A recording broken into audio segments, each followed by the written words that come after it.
ಕೇಳೋ ಮಾದೇವ ಮನ್ಸನ ಜೀವ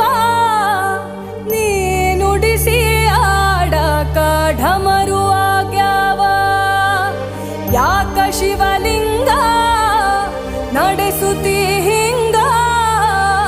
ಏನೇನೂ ಇಲ್ಲಯ್ಯ ನಮ್ಮ ಕೈಯಾಗ ಎಡವಿಸಿ ತಾಳ ಉರುಳಿಸಿ ದಾಳ ನಡೆಸಿದಿ